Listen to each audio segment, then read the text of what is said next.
Hello, everyone. Welcome to another episode of Just Say Guay. I'm your host, George Guay. Tonight, we make a little bit of history in which I interview my first professional athlete over the phone.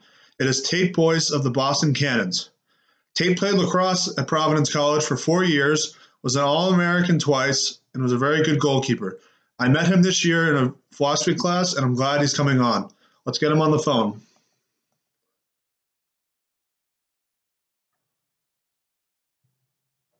Should take a second.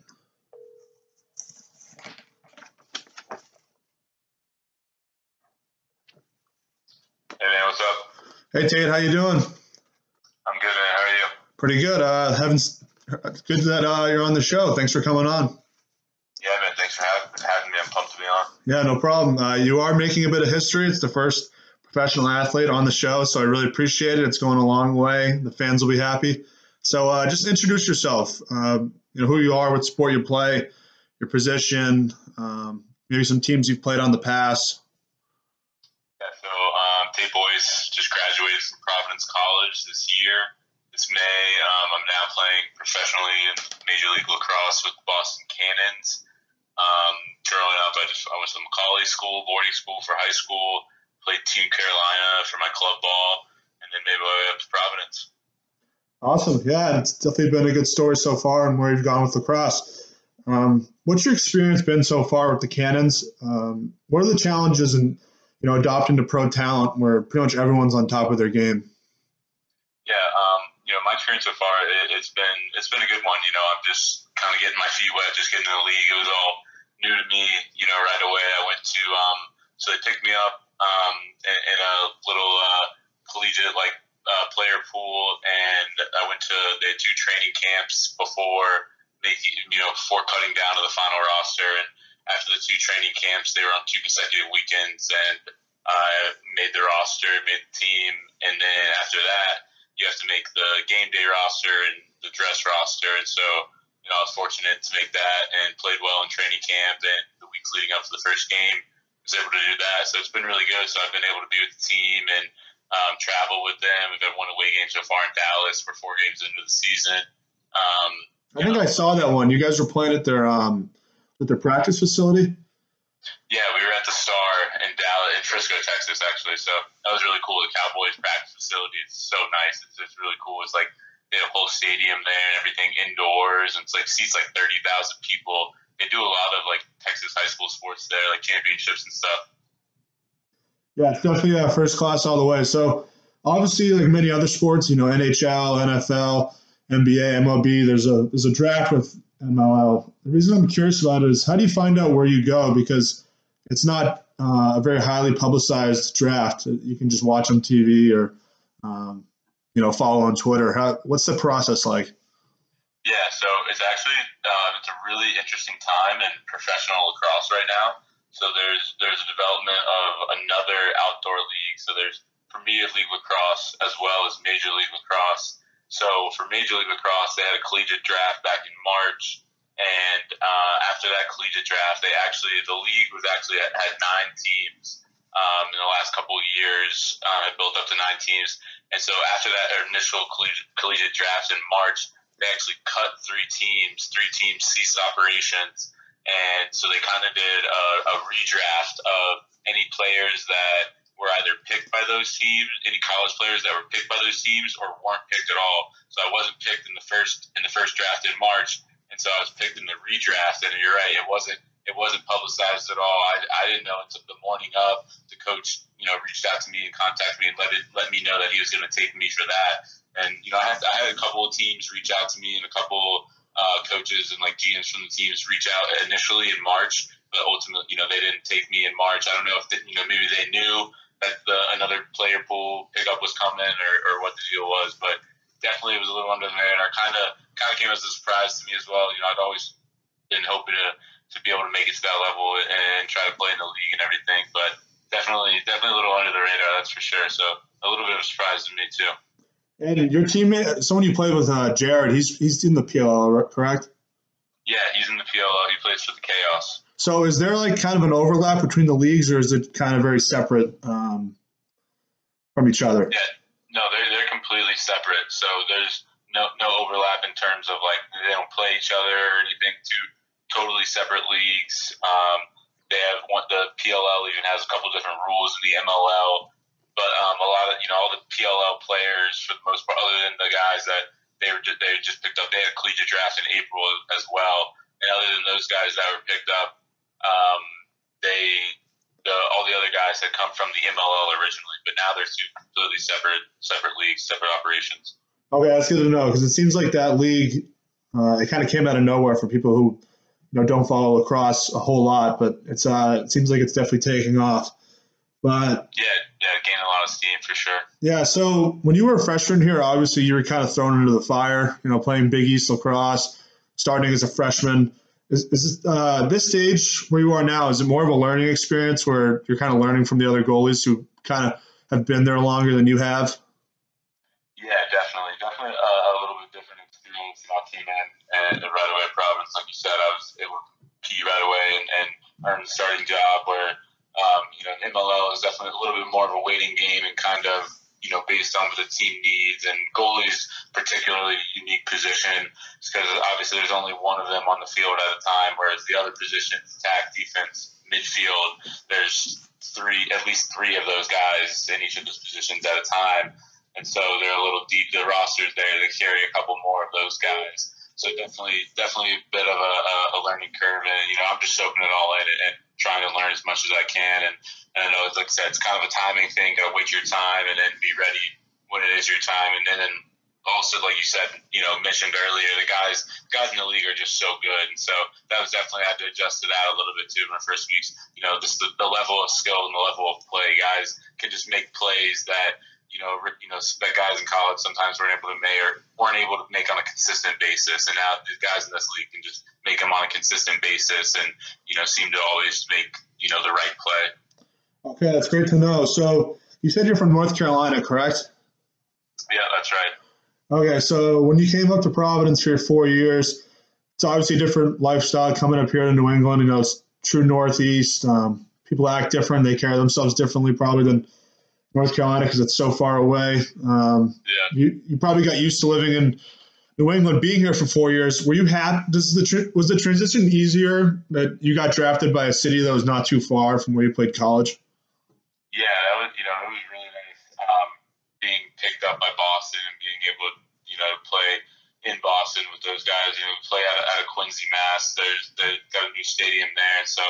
That's a quick drive, 35, 40 minutes for me. I'm up in Providence for, I'll be up here for this summer and the following year, working as a graduate assistant with the lacrosse team. So that was really nice. That was a super easy transition and really nice too, because like a lot of people that have supported me over the last 4 years and been able, watch me play, or even like my coaching staff at Providence and everything, they're able to come to the games and I'm able to, see them at the games and interact with them, which is really cool, and it makes it easy too. It's kind of like a second home away from home. Like not having all my family up here, they're all back in North Carolina, so they were definitely helpful and definitely make the transition easier. Okay, hopefully the people from North Carolina can catch you at some of the games. Is there a lacrosse team in North Carolina for the MLL or no? So there's not right now. So there used to be. There was Charlotte Hounds, and they were one of the 3 teams that ceased operations right before the season, but they have plans to come back in 2021. So they'll be back in 2 years, back in the league. But as of right now, no. Well, that'd be good if you had a little homecoming game. That'd be awesome. So, I know that a lot of people who play professional lacrosse, they have jobs that are outside of the team. How does that really affect the practice schedules, especially if you have practices during the week? Yeah, so it's actually for Major League Lacrosse. A lot of people probably don't know, especially a ton of people outside the sport, even people inside the sport, probably don't really know what it's like on a day-to-day basis and to play Major League Lacrosse and to play professional lacrosse right now. So yeah, like you said, a lot of guys have to supplement the professional lacrosse with a full-time job or a part-time job of some sort, whether it's in like a business industry or whatever they're involved in, or a lot of guys coach too and do different things like that, or run their own kind of training camps and clinics and different things like that. So actually the way it works is we don't practice on a day-to-day basis. We really just all travel on Friday, meet on Friday. We'll practice on Friday, go over some film and stuff on Friday. We'll do a scout during the week. We'll send out a scout during the week and information about the team, through email and everything, and then, share video through email throughout the week, and then I'll travel on Friday, get there Friday, get together, go over some things, go out to practice Friday night. Usually the practices are from like 8:30 to 10:30 at night because the guys' travel schedules are crazy, and the guys working full time. Some of those guys have to work till 2-3 o'clock on a Friday, and then they got to hop on a plane. So we don't practice until 8:30, 9 o'clock sometimes on a Friday night, or if we play on a Sunday, it's a Saturday night, and then we get up, do a walk through the next day, and then get ready for the game and go through it. So it's definitely a unique and interesting experience, a lot different than the college experience of practicing 5 days a week, almost really being there 6. Yeah, a couple lifts in too. Yeah, exactly. Yeah, I got to do a lot more regimented, lifting schedule and a bunch of different stuff. College is a lot more structured and a lot more team-based, and, you're with those guys a lot, where, in the pro league, pro lacrosse, it's a lot more on an individual basis, and you're doing a lot of stuff on your own. It's a lot of communication, through texting and calling and email and Facebook and all that. And then, you get together at the end of the week. Yeah, well, it's amazing how they make it work, and both teams make it to wherever they're playing, and they make it happen. But one of the things people may not know is that other than being a 2-time All-American, you were very consistent in being a member of the honor roll, the Big East honor roll. I know I saw you a lot in the computer lab upstairs in the library. How are you able to lock into both things at once? I mean, because being a student and an athlete at a very competitive Division I school like Providence, it can get kind of hectic, and it's hard to lock into one thing at Providence, being a student, but let alone an athlete. How are you able to do both? Yeah, definitely a challenge. Balancing the academic workload with the athletic workload is never easy and not easy, for any athlete. I think the biggest thing is you just got to really develop like a routine and get in a good routine and develop good habits, develop strong study habits, and find what works for you, and stick with that. And Providence is great because they offer a ton of support with the OAS, Office of Academic Services, where they can set you up with tutors and stuff, and that's open to everybody, not just athletes, and that's an awesome resource. And I know athletes use that a ton to develop good study habits. And there's definitely a transition, freshman year, just like for everybody coming in freshman year. It's just, it's different than high school, and a lot of people are on their own, for the first time in their life and everything. So it's a lot to balance, and you really just got to find developing good habits and what works for you, and balancing it and using the resources you have to get that help. So that's what I just tried to do. I tried to use my resources as good as possible, and I got into a routine of, trying to get my work done early in the day, and then taking care of athletics, and then if I needed to wrap up any work at the end of the day at night or anything too. But I was a big work during the day guy, work in the morning. Yeah, and for sure, Civ didn't make anything easier. No. With all those seminars and all that. But anyway, you get through it at school and you forget about it. But obviously, I noticed it the last couple of years. I became a bigger lacrosse fan at school. I'd probably say the past 2 years, and there's no doubt how big the seniors left a mark on the school, how much they enhanced the program, got people excited about lacrosse, and just got you guys make you guys become a better team. What did you guys try and do to provide for the juniors who are going to be trying to fill your shoes? I think we really just tried to instill confidence in them, and have them be confident and know that they can be great leaders. And we just tried to give them all the stuff that we had learned over our time. Tried to pass it down to them, and really I think we really tried to teach them and leave them with stuff by example. Just trying to set example with our actions throughout this year and our 3 other years combined. Just showing them what we had learned from other guys and passing on the culture that the program has. And as well as, I think, just, being really close to those guys. Like, we have an awesome relationship. Those guys are awesome. The senior class this year was awesome. Our senior and junior class from this year were really close, and so I think that's a big part of it too. We were really able to connect with those guys well, and we were all just really good friends. And so, I think we just tried to leave them, with letting them know that they have all of the ability and everything that a great class has, a great senior class has, and they just they need to be confident and go and do it, and know that it's their team, and the program is theirs now. Whatever they do their senior year that's going to be the mark they leave on the program. Yeah, you guys definitely left a great mark, and hopefully they do as well. I think you guys did the right things, and I think they're going to follow.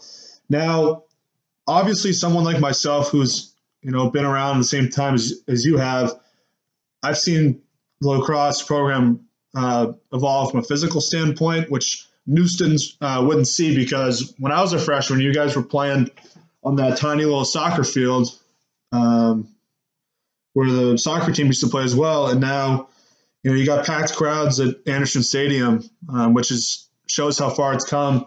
How do you feel how far the lacrosse program has come at our school, where it's a very good team, a great stadium, and it's developing into a great culture as well?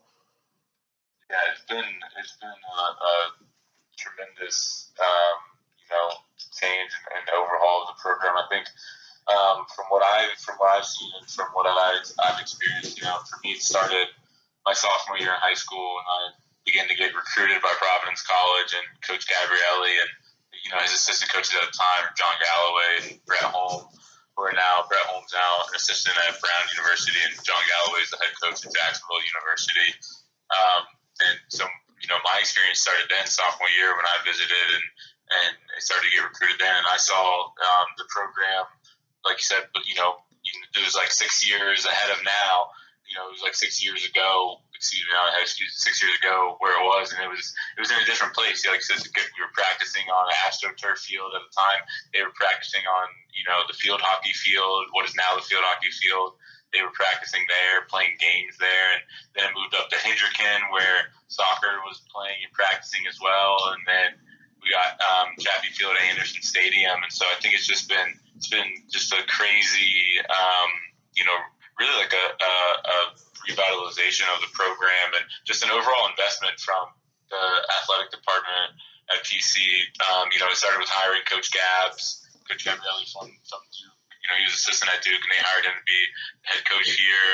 And he really just had a blueprint of changing the culture of the program and turning it into, not just the, 2 and 14, but we had a good time off the field, attitude, mindset to, hey, we're coming here to get something done. We're going to work hard on the field. We're going to have a good time off the field and enjoy each other then and enjoy the social aspect. But we're coming here to work, and we're going to be a blue-collar program with a chip on our shoulder.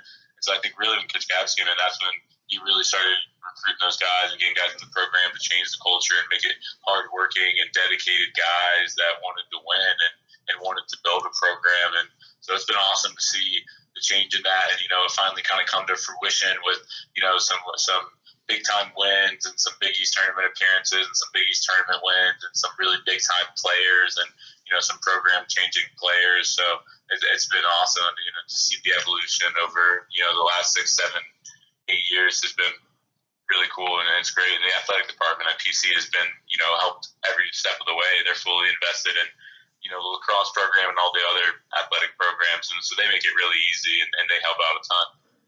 Yeah, it's definitely crazy where the program is going to go the next 7 years, because a lot of the athletic programs at PC have made so much progress. And I think something that people, don't see, because if they're not coming here, they don't know. But I think you can admit to it. It seems like that the school has definitely invested as much into the academics as well as the athletics as well. It's definitely a great balance, because with all the new buildings, basketball center, Schneider Arena got updated. You guys got the amazing weight room in Schneider. It just seems like they're going in for the long haul in both aspects.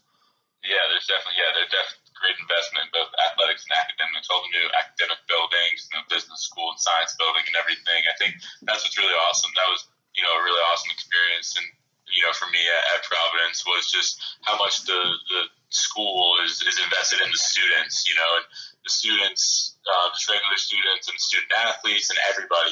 They were just really blessing everybody. It was great. Yeah, so I have to ask about the Villanova game, which I was at, the Ed Reed game. So obviously people see that sequence, and I think maybe you and I can both agree 9 times out of 10, most teams would just give up. That was your last game on Chapley Field and Anderson Stadium, but you guys made the craziest 10 seconds in sports I think I've ever witnessed live.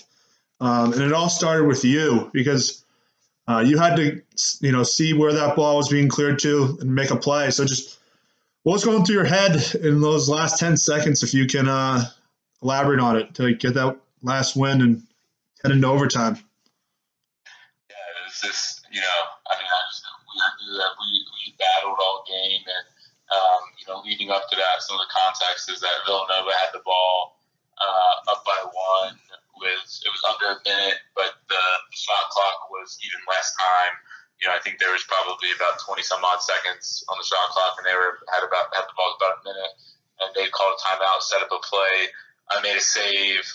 We cleared the ball, called a timeout with about 40 some seconds or 30 some seconds, and we ran a play and we turned it over, and there was about a time we turned it over, so it was about 10 seconds.